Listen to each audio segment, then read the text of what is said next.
अनहद चावला जी दिल्ली से। राधा राधे जी। राधे राधे महाराज जी। गुरुदेव भगवान, भगवान की कृपा से उन्होंने मुझे गुरुवाणी और सिक्खी से जोड़ा है, लेकिन कई वर्षों की कठिन कोशिश और रोज अरदास के बाद भी मैं अमृत वेला ब्रह्म मुहूर्त के समय नाम जप करने में असमर्थ हूँ, क्योंकि भगवान मुझे रात में 9 से 11 कुछ विशेष सेवा बख्शी है, इसलिए मैं चाहकर भी जल्दी नहीं उठ पाता। मैं अमृत वेले में तो 11 बजे के बाद कई बजे सोते हो आप? 11 बजे के बाद थकान हो जाती है तो फिर नाम जप हो नहीं पाता। नहीं तो 11 बजे रात्रि के सोते हो? 11:30 12 तक। 11:30 12? हाँ, तब तो ज्यादा हो जाता है। फिर दिन में सोते हो? फिर सुबह वही नहीं, दिन में सोते हो आप? नहीं सोते। तो फिर आपको 5 घंटे तो नींद चाहिए ही। ज्यादा मेहनत वाला अगर शरीर है तो 6 घंटे 7 घंटे चाहिए, क्योंकि जो मेहनत करता है उसे 6 घंटे तो चाहिए। तो 12 बजे सोएंगे तो 6 बजे आप जगेंगे, तो 6 बजे जग कर वो काम कर लीजिए जो 4 बजे करना हो। पर गुरुवाणी में ऐसा बोला जाता है ना कि अमृत वेला का समय सबसे ज्यादा महत्व। हम देखो, वो तो बहुत बढ़िया बात है, लेकिन आपके पास समस्या है ना, समस्या में समाधान निकाला जाता है। तो जब हमारी आंख खुली वही अमृत वेला, जब हम गुरुवाणी का पाठ किए और नाम जप किए वही अमृत वेला। समझ रहे हो ना? अगर इस बात से कर दोगे तो फिर वो भजन छूट जाएगा, तो फिर तो विषय वेला सब रहेगी। अमृत वेला, मृत क्या है? संसार, और अमृत क्या है? परमेश्वर। वाहेगुरु अमृत है, परमेश्वर अमृत है। तो जिस समय हम अमृत स्वरूप परमात्मा के चिंतन में हैं, वो हर समय अमृत बेला, बेला माने समय होता है, अमृत समय है। कौन सा समय? जिससे हमारी चित्तवृत्ति परमात्मा में जुड़ी। और जिस समय हमारी चित्तवृत्ति संसार में जुड़ी तो संसार क्या है? मृत लोक, मृत्यु लोक। ये सब मृत समय जा रहा है और वो अमृत समय जा रहा है। जो लोकवत कहा गया है ब्रह्म मुहूर्त, उसे अमृत बेला गुरुवाणी जी में मानो कहा गया। अगर उस समय हम नहीं जग पाते हैं किसी कारणवश, कार्यवश, तो हम जब जगें तब हम वो अपनी दिनचर्या पूरी करें, नाम जप करें, गुरुवाणी का पाठ करें। क्योंकि देखो, व्यवहार में संसार में कार्यरत हो, कभी ऐसा भी हो सकता है कि पूरी रात आपकी ड्यूटी हो, पूरी रात आपके कार्य हो, तो फिर हमको भजन छूट जाएगा, हमारा जीवन भजन विमुख हो जाएगा। तो नहीं, हम सो के जब जगेंगे तब हमारी अमृत वेला होगी, हम उसी समय भजन करेंगे, गुरुवाणी का पाठ करेंगे, उसी समय हम ध्यान करेंगे। समझ रहे ना? हम लौकिक समय को अमृत वेला से ना जोड़ें। अभी लौकिक समय को अमृत वेला से जोड़ेंगे तो अरुचि हो जाएगी। नहीं, हमारा वही समय अमृत है जो परमेश्वर से, वाहे गुरु से जुड़ा है। गुरुवाणी से जो समय जुड़ गया, जो क्षण जुड़ गया, वो अमृत हो गया। वेला माने समय, अमृत समय। अमृत समय वही है जिस समय हमारा चित्त परमात्मा में जुड़ गया, वाहे गुरु में जुड़ गया। लौकिक रीति के अनुसार 4 बजे को ब्रह्म मुहूर्त को अमृत वेला कहते हैं, लेकिन उस समय किसी कारणवश बहुत से ऐसे लोग हैं जो नाइट ड्यूटी करते हैं, उस समय सोते हो सकते हैं। तो जब वो जगें तब वो अमृत वेला का कार्य कर ले, नाम जब, नहीं तो वैसे ही छूट रहा है और वो भजन करेंगे नहीं तो जीवन विमुख चला जाएगा ना जी। शिवानंद योगाचार्य जी, सतना MP से। राधे राधे। मैं 80-84 में संत बना जी और जो मैं चाहता था, जी, जो मैं चाहता था वो नहीं मिल पा रहा था। 1 साल से आपका नाम जप किया, कहते तुम मुझे मिल गया, अब मैं आपके पूरे तरह से लगे रहने जा। बड़ी कृपा है कि आप जो है इतने लंबे समय से जो अनुभव नहीं कर पा रहे, 1 वर्ष में नाम के प्रति चले, तो ये हमारा जो हम बोलते हैं अपने जीवन का अनुभव बोलते हैं कि जो जिस मार्ग में हम चले, हम कोई ऐसा नहीं कि प्रवचन करता हूं, जो जिस मार्ग में चले उसका जो अनुभव है उसी को बोलते हैं। अब जो पकड़ लिया, अब आप संत हो, आपने पकड़ लिया तो 1 साल में उस बात को समझ पाए आप। हाँ, उस बात, बस आप चलो, जैसे रह रहे हो ऐसे ही रहो। जरूरत है परमात्मा में चित्त वृत्ति एकांत होकर लगा दे, 24 घंटे में किसी और की स्मृति ही ना आवे। और तदाकार भाव इसी में कहते हैं कि ब्रह्म भाव को, भगवत भाव को प्राप्त हो जाए, शरीर भाव खत्म हो जाए, जीवन मुक्त हो गया। और आशा डांगी जी लखनऊ से। श्री हरिवंश महाराज जी, गुरु जी, क्या श्राद्ध कर्म के अतिरिक्त कोई और भी ऐसा कार्य है जिससे करने से पितृ प्रसन्न होंगे, उनकी कृपा दृष्टि प्राप्त? देखो, श्राद्ध कर्म से तो उनका पोषण होता है, जैसे हम यहाँ से पिंडदान करते हैं, पितृ तर्पण करते हैं, तो वो जल और वो वस्तु उनको पोषण देती है, लेकिन प्रसन्नता नहीं। प्रसन्नता तो भजन करने से होती है। जितना हम भगवान का नाम जप करके और अपने पितरों को देंगे, उतना उनकी उन्नति होगी। ये लड्डू और पिंडदान और जल से पितरों का पोषण होता है, पितरों की उन्नति होती धर्मानुष्ठान से। भागवत का पाठ करवा दिया, गोपाल शास्त्र नाम का पाठ करवा दिया, खूब नाम कीर्तन किया, नाम जप किया और वो पितरों के दिया, इससे उनकी उन्नति होगी। खोया के लड्डू और तिल और पानी, इनसे उनका पोषण होगा। जो हम देवताओं को पितरों को अर्पित करते हैं वही उनको प्राप्त होगा। तो ये पोषण की वस्तु है, इससे उनकी उन्नति नहीं होगी।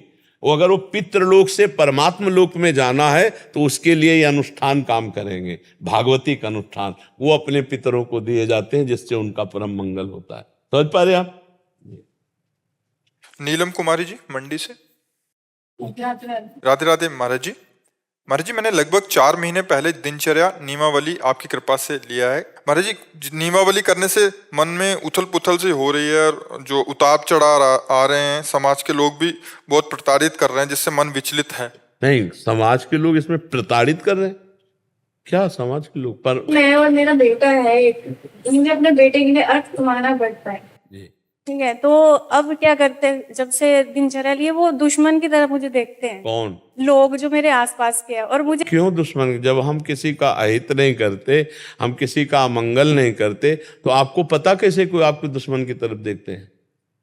आपको कैसे पता है? जहाँ मैं दुकान करती हूँ वहां पर वो टेबल लगा के जुआ खेलने लग जाते हैं। मुझे इरिटेशन होती है कि मैं परेशान हूँ। देखो, आपका स्त्री शरीर है, अगर आप कोई व्यापार आदि कर रहे हैं, कोई ऐसे कर रहा है, उद्दंडता कर रहा है, तो उसका भक्ति से संबंध नहीं। ऐसे उद्दंड लोग तो बिना भक्ति करने वाले को भी परेशान करते हैं, तो उसके लिए हमारी कानून व्यवस्था है। ऐसे कैसे कोई उपहास कर सकता है? वो मुझे बोलते हैं तो बहुत धर्मात्मा बनती है, जब मैं उसके अगेंस्ट बोलती बहुत धर्मात्मा बनती। अच्छा बताओ, ये कोई बुरी बात है? अगर कोई किसी को कहे तो वो धर्मात्मा बनती है तो अच्छी बात है।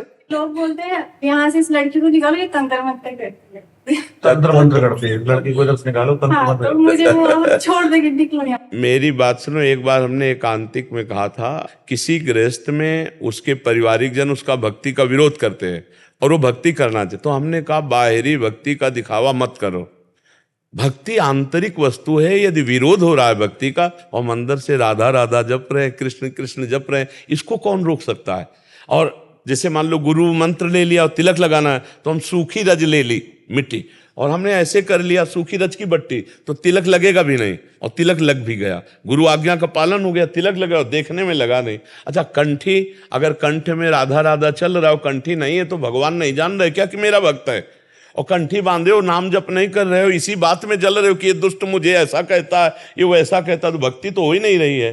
तो हमें लगता है जहां ऐसा विषय हो वहां अपनी भक्ति को छुपा करके भक्ति करे, और जो संसार का व्यवहार है उसको ऐसे करे कि ऐसा लगे कि कोई खास बात नहीं है। नहीं तो मान लो भक्ति को तो कोई जानता नहीं, अब इस तरह से तुम्हें परेशान किया जाए कि तुम तंत्र मंत्र करते हो, तो तुम अंदर से असंतुष्ट हो जाओगी।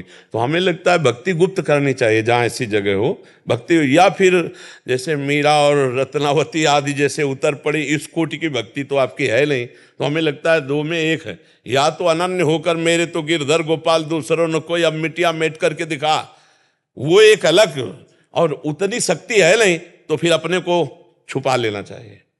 बीच वाले में पिसना होगा, इसे छुपा लो, शांत रहो, ठीक है? बाहरी भक्ति हम नाटक क्यों दिखावें? 4 लोग हमको ऐसा कह रहे हैं, हम सहन नहीं। और अगर असली भक्ति आती तो ये प्रश्न नहीं आता जो आप में आता है। अरे कोई यही तो कहता बहुत भगत है, बहुत धर्मात्मा है, तो ये बुरी बात है क्या? है ना? अच्छा, कोई कह रहा तंत्र मंत्र, तो हम किसी के ऊपर किया नहीं तो कैसे कोई हमें कह देगा तंत्र मंत्र कर रहे? ऐसे कहने से होगा क्या? बात की पीड़ा होती है कि मुझे बोलते हैं भजन नहीं है इसीलिए पीड़ा होती है। अगर भजन चल रहा होता तो पीड़ा किसको होती होती? तो श्री जी को बोलती हूँ, जब भी किसी का हित तो नहीं सोचती, मैं बोलती श्री जी आप ही देखना, अगर मेरे को परेशान करता आप ही देखना। भक्ति का स्वरूप क्या है? करत जे अनसहन निंदक तीनों पे अनुग्रह कियो, जो तुम्हें बुरा छेते सो श्री जी इसको सुख दो, इसकी बुद्धि शुद्ध करो। श्री बहुत शांत भक्त का स्वरूप अभी आप समझे नहीं। अगर हमारे को कोई गाली दे दे तो हम यही मनाएंगे कि प्रभु इसकी बुद्धि शुद्ध हो जाए और ये भी आपका भजन करे, आनंदित हो। देखो बेचारा जल रहा है, गाली दे रहा है, हे नाथ इस पर कृपा करो। ये नहीं कि भगवान देख लेना, ऐसे फिर भक्ति का मतलब क्या रह गया? हाँ, गोपाल पाठक जी, जयपान से। राधे राधे, राधा वल्लभ श्री। राधा वल्लभ श्री हरिवंश महाराज जी। गुरुदेव, आपके कृपा से मैं और मेरी धर्मपत्नी पिछले 6 महीने से भजन में रुचि रख रहे हैं और आनंद की भी प्राप्ति हमें हो रही है। हम दोनों प्रतिदिन आपके वचनों को सुनते हैं और उनका पालन करने की पूरी कोशिश करते हैं। महाराज जी, जब मुख से राधा नाम नहीं होता तो मन में श्री राधा नाम जप करने का प्रयास करते हैं। महाराज जी, मेरा प्रश्न है कि जैसे कि आपने बताया कि जब मन में राधा नाम जप करना है तो राधा नाम के लिखावट का स्मरण करना है, लेकिन जब मैं प्रयास करता हूं तो भगवान की किसी छवि को स्मरण करने का प्रयास करता हूं। कभी कभी मुझे भगवान के, श्री कृष्ण के आंतरिक भाव से दर्शन भी होते हैं। गुरुदेव, मुझे मार्गदर्शन करें कि जब आंख बंद करके नाम जप करूं तो राधा नाम लिखावट का स्मरण करूं या छवि की? जिसमें तुम्हें ज्यादा प्रियता लगे। अगर छवि दर्शन में प्रियता लग रही हो, राधा नाम जब चल रहा है तो ठीक है, और अगर आपको उससे ज्यादा राधा नाम लिखने में रुचि हो रही तो राधा नाम में भी कर लीजिए। ये एक ही बात है, भगवान का नाम, भगवान का रूप, भगवान की लीला और भगवान का धाम, ये एक ही तत्व है। तो चाहे रूप का दर्शन करते हुए नाम जप करो या नाम का ध्यान करते हुए नाम जप करो, ये दोनों बातें एक समान ही फल प्रदान करने वाली है, इनमें कोई अंतर नहीं। समझ पा रहे आप? नीरू शर्मा जी। गुरुदेव भगवान, आपके चरणों में सादर प्रणाम। महाराज जी, संतों के संग से और नाम जप में दृढ़ विश्वास से ग्रस्त जीवन में भगवत प्राप्ति संभव है? पक्का, इसमें तो कोई संशय ही नहीं है। पर संतों के संग का तात्पर्य है असत आचरणों का त्याग। सत्संग भी करे और गंदा आचरण भी करे और नाम जप भी करे तो भगवत प्राप्ति नहीं होगी। लंबा समय तब तक उसको आनंद की अनुभूति नहीं होगी जब तक वो पापाचरण नहीं छोड़ेगा। जैसे एक दिन एकांतिक में एक भक्त ने प्रश्न किया था कि मेरे कुछ मित्र हैं जो वृंदावन आते हैं, बिहारी जी का दर्शन करते हैं, परिक्रमा भी लगाते हैं, पर शराब पीते हैं, मांस खाते हैं, मनमानी आचरण करते हैं। ये कोई भक्ति थोड़ी हुई। नाम के सहारे से या भगवान के सहारे से मनमानी पापाचरण करने वाले को कभी सद्गति प्राप्त नहीं होती। हाँ, पापाचरण करता रहा है, लेकिन जब से सत्संग सुना उसने बंद कर दिया और अब लो नसानी अब ना नसई हो और अब अच्छे आचरण, अब भगवत प्राप्ति हो जाएगी। पापाचरण करता रहे मनमानी और नाम भी जप, तो नाम जप होगा ही नहीं। भगवान कह रहे हैं पापवंत कर सहज स्वभाव, भजन मूर्ति भाव न कहो। जो पाप करने वाला है उसका वो भजन होता ही नहीं जिससे भगवत प्राप्ति होती है। भजन होने लगेगा तो तुम्हारी ताकत नहीं कि तुम पाप कर्म करो, हृदय जलने लगेगा कि नहीं नहीं मैं नहीं करूंगा। भगवान के भजन में सामर्थ्य है। अगर ऐसा ना होता तो फिर सब भगवत प्राप्त हो जाते, क्योंकि कुछ ना कुछ पुण्य तो सबसे बनता है। कोई बिरला सच्चा भजन करने वाला मिलता नहीं, तो भजन करने वाले तो मिलते। माला दो माला भजन किया, मंदिर गए, जल चढ़ाया और फिर शराब भी पी, मांस भी खाया, जुआ भी खेला, मनमानी बेविचार किया, ऐसे तो लाखों लोग हैं। तो क्या उनको भगवत प्राप्ति हो जाएगी? क्या, कदापि नहीं। पुण्य का फल अलग मिलेगा, पाप का फल अलग मिलेगा, दोनों खेती है उसकी। लेकिन पाप और पुण्य दोनों को मिटाकर जो भजन करता वो भगवत प्राप्ति। तो इसलिए पापाचरण ना करे, सत्संग सुने और उसका मनन करे और नाम जप करे, और जो घर के कार्य हैं वो सब भगवान को समर्पित कर दे तो भगवत प्राप्ति हो जाएगी। किसका है? तो समझ गए ना आप जी। सुमन जी। राधे राधे महाराज जी। महाराज जी, मेरा प्रश्न है कि मैं लड्डू गोपाल की सेवा अब पुत्र भाव से 7 साल से करती हूँ, लेकिन परमात्मा भाव भी होना चाहिए। ये लाला है कौन? अखिल कोटि ब्रह्मांडों का ईश्वर परमात्मा श्री कृष्ण है। लड्डू गोपाल किसका प्रश्न है? तो आपको पता है लड्डू गोपाल कौन है? हाँ, परमात्मा श्री कृष्ण। ये भाव रखना है तो वैसे ही व्यवहार करना है, लाला जैसा प्यार करना है, लेकिन ये भाव जरूर ध्यान रखना है कि ये परमात्मा है। अगर परमात्मा नहीं तो आजकल देखो ना, वैसे ये गोपाल जी और जो मन में आया जैसे, ऐसे नहीं, थोड़ा मर्यादा। वो भगवान है, वो परमात्मा भी है। तुम्हारे भाव के लिए वो गोपाल जी है, लेकिन वो परमात्मा है, वैसे व्यवहार करना है। ऐसे नहीं, शास्त्र विरुद्ध आचरण करने वाला कभी भी भगवान को प्रसन्न नहीं कर सकता। इसलिए गोपाल जी की सेवा करनी है, पर यह ध्यान रखना है कि गोपाल जी मेरे प्रभु हैं, पुत्र होते हुए, पुत्र भाव वात्सल्य भाव रखते हुए। ये हम नहीं कह रहे, आप देखो भागवत पढ़कर देखो, देवकी वसुदेव जी से भगवान कह रहे हैं कि मेरे ये चतुर्भुज रूप दिखाने का कारण यही है कि जब मैं बाल रूप धारण करूंगा तो तुम मेरी महिमा को नहीं जान पाओगे। इसलिए मेरे इस चतुर्भुज रूप से जानो कि मैं तुम्हारा पुत्र बनने जा रहा हूं। मैं परब्रह्म परमात्मा तुम्हारा पुत्र बनने जा रहा हूं। तो मुझ में ब्रह्म भाव और पुत्र भाव दोनों भाव रखना। देवकी वसुदेव जी को और उन्होंने स्तुति भी की भगवान की। तो ये ध्यान रखना है कि गोपाल जी है कौन? वो अखिल ब्रह्मांडों का बाप है, जो हमारे भाव के लिए वो पुत्र बना हुआ है, हमारे भाव के लिए वो गोपाल जी बना हुआ है। वो अखिल ब्रह्मांडों का स्वामी है, पिता है। और जब हम प्रभु से प्रेम करते हैं तो फिर पूरा प्रेम उन्हीं के प्रति आता है। तो तुम्हें माता च पिता तुम्हें बंधुश्च सखा तुम्हें विद्या द्रविणं तुम्हें सर्वम मम देव देव। तो ये भाव जरूर रखना है कि लड्डू गोपाल जी केवल लड्डू गोपाल जी नहीं है, वो सारे जगत के स्वामी भी हैं। मुझे मेला दिखाते हैं, बहुत रुलाते हैं, मुझे हंसाते कम। नहीं, ये चीजें गुप्त रखनी चाहिए। ये चीजें कहने का मतलब है अहंकार पुष्ट हो रहा है, तो अभी साधना नहीं ठीक बन रही। ये किसने प्रश्न किया? आप क्यों बताना चाहते हैं? क्योंकि आपको ये बताना है कि आप गोपाल जी से बहुत प्रेम करते हैं और गोपाल जी आपके ऊपर बहुत कृपा करते हैं, जो कि असली बात नहीं है। अहम क्यों आ गया आपके अंदर? असली भक्ति में तो दैन्यता आती है। अगर कोई कहे भी कि तुम्हें गोपाल जी तो बहुत सुख देते होंगे, तो कहाँ हमारी ऐसी भक्ति? कहाँ भक्ति ऐसा उत्तर देती है? अभी आप की लाइन बदल रही है, क्लियर मार्ग से हट रही है, उसको सही कीजिए। आप हमारी बात समझ रहे ना? भगवान की कृपा से अगर यहाँ वार्ता की है तो उसका सुधार कीजिए।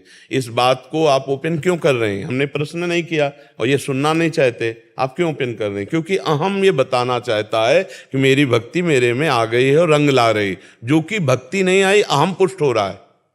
ये मतलब आंतरिक आध्यात्मिक की डॉक्टरी है। आप जहाँ प्रश्न कर रहे हो यहाँ केवल भगवत प्राप्ति की चर्चा होती है, और जरा भी भगवत प्राप्ति में जो कनेक्शन लूज होगा वो यहाँ टाइट किया जाता है। आप अगर उसे अपमान समझे तो बात अलग है, और अगर आप उसे कृपा समझे तो आप आज से ये बात नहीं कहेंगी कि मेरे ऊपर बहुत इस तरह की कृपा है। उनको छुपाया जाता है। जितना छुपाओगे खेलेंगे, और बता दोगे तो बंद हो जाएगा।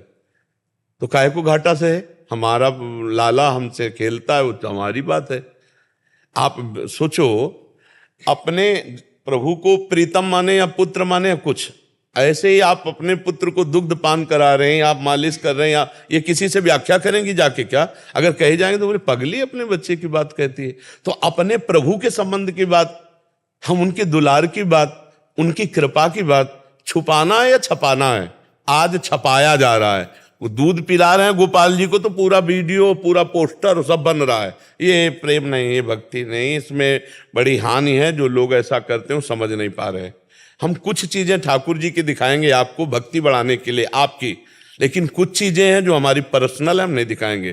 ठाकुर जी का स्नान करना, ठाकुर जी का श्रृंगार करना, ठाकुर जी का भोग लगाना, ठाकुर जी की दुलार लीला, ये नहीं दिखाएंगे। हम झूला झुला रहे हैं, हम श्रृंगार किए विराजमान है, हम आरती कर रहे हैं, इतना दिखा सकते हैं जिससे आपकी भक्ति बढ़े, आप उसका अनुसरण करें। वो भी आचार्य कोटि, गुरु कोटि के, तब साधारण को वो भी नहीं करनी चाहिए। अपने ठाकुर का प्रेम छुपाना चाहिए, जिस तभी भक्ति बढ़े। अनिर्वचनीयम प्रेम स्वरूपम। जिस दिन ठाकुर आपके साथ खेलेगा, कोई जानने की चेष्टा करेगा, आप नहीं जानने देंगे, आप छुपा जाएंगे, आप कसम खा जाएंगे कि नहीं, हमें कोई भगवत प्रेम नहीं है, हमें कोई ऐसा चमत्कार नहीं।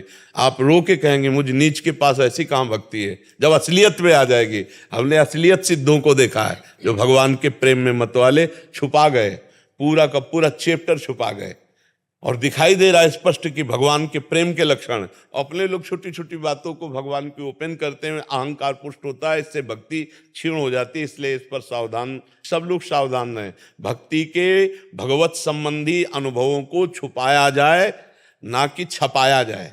अगर हम छुपाएंगे तो हमारी भक्ति बढ़ेगी, और अगर हम थोड़ा भी ओपन कर देंगे वहीं से रुक जाएगी। इसलिए शांत एकांत भाव से प्रभु को चाहे दोस्त मानो, चाहे पुत्र मानो, चाहे पति मानो, चाहे पिता मानो, चाहे स्वामी मानो, वो इतने करुणामय हैं, वो पूरे तैयार हैं सब कुछ बनने के लिए। हम उनको अपना माने बस, और जिसको हम अपना मानते हैं वो हम प्रदर्शन नहीं करते। अच्छा, एक सच्ची बात बताओ, अपने पुत्र को जब आप एकांत में पवाएंगे तो क्या आप वीडियो बना के दिखा सकते हैं किसी को? जब माँ अपने पुत्र को पवा रही हो भोजन, और फिर अगर कोई वीडियो बनाने लगे तो लड़ पड़ेगी कि नहीं? ये बातें दिखाने की है कि हम अपने बच्चे को मलाई पवा रही कि रोटी दाल पवा रही, चुप।